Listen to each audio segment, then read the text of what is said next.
Today we are making corn fritters.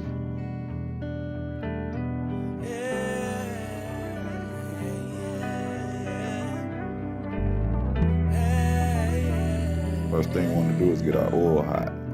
So we got our oil preheating. We're going to go in with 1 cup self-rising flour, 2 tablespoons of sugar. I'm going to use brown sugar. Put a little baking powder because I want these to be real fluffy and light and airy. It's self-rising flour already, but the baking flour is just going to help give it that airiness and that fluffiness that I like. All right, so then add a ton, right?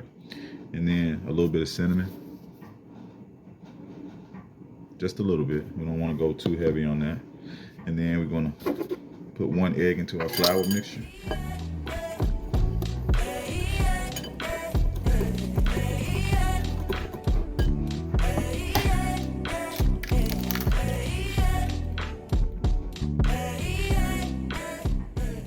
All right, once the egg is all blended in, then we're going to add 2 tablespoons of cream corn.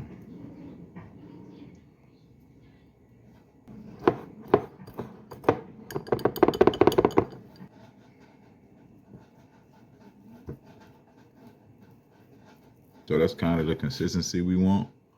And we can make it into like a little ball.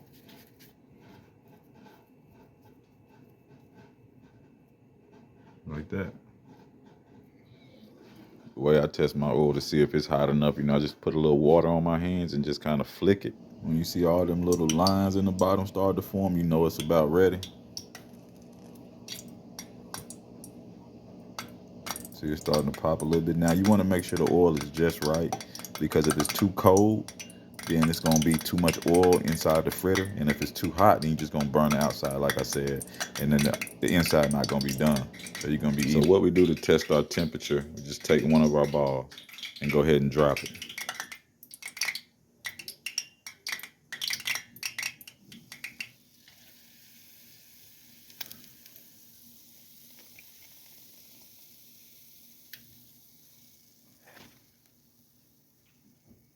Look how pretty and golden brown it is. The oil temperature was about perfect. So we're going to test the inside and see if it tastes good. And if it's ready, then we'll roll the rest of them up and fry them. Yes, it is. Yeah.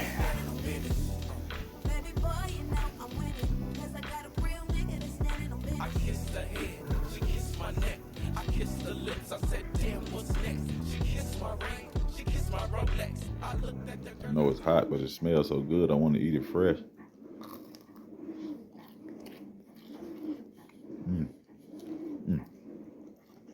Yeah.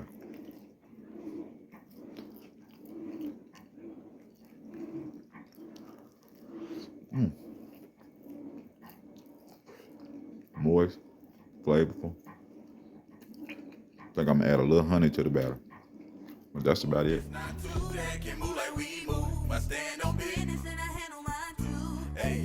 Take a little bit of that oil and heat the pan for our chops. Excuse that noise in the background. That's, clothes washing, because they do got to get washed too. You know what I'm saying? But these are pre-seasoned. I really don't normally do pre-seasoned stuff, so I'm gonna help them out a little bit just because I know they didn't season it to my liking. So I'm gonna take a little bit of this Goya. And I talked about convenience foods in an earlier video. If you haven't watched it, go watch it, because I give little tidbits in every video. So you might think, oh, I don't really necessarily want to see that, or that ain't something I really want to cook. But I give cooking tidbits while I'm telling you what I'm cooking. So go back, if the one I'm talking about, convenience foods and what they are, go back and check that out. This is one of my favorite convenience foods. This really makes the cooking process much tastier and easier.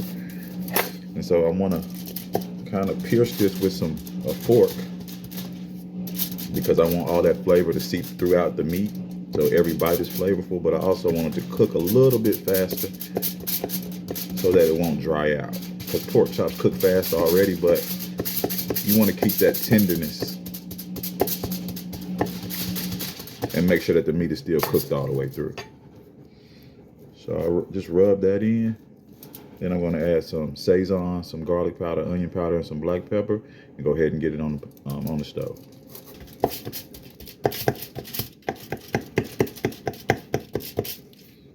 When you buying something pre-seasoned, be careful with adding a lot of salt to it because you don't know how salty it already is.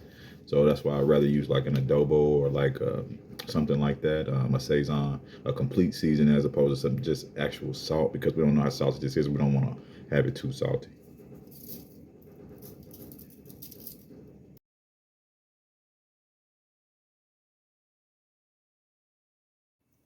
When that pan's nice and hot, ooh, dropping.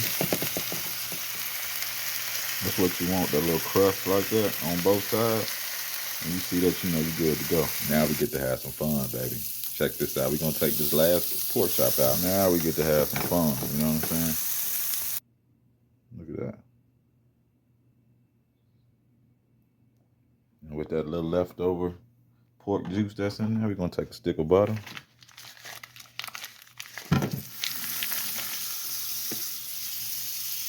Turn that down to low. Melt that down a little bit.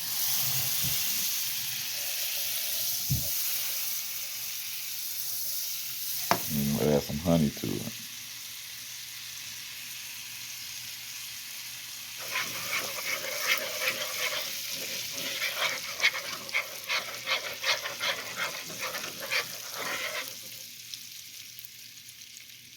Now, what do you think we about to do with this honey butter? What you think?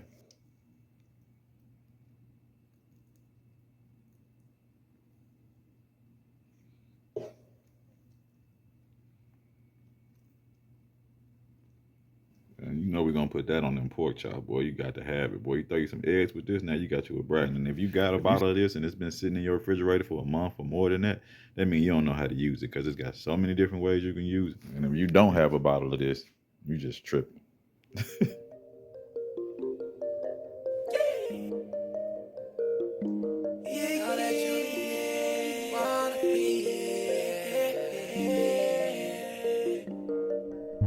I know you wanna be cuffed, I know you wanna be loved, I know you wanna be rubbed, I know you wanna be touched up, I know you wanna be cuffed, I know you wanna be loved, I know you wanna be rubbed, I know you wanna be touched up, I know you want it right now, go and turn the lights down, I know you want it right now, go and turn the lights down, I know that you wanna be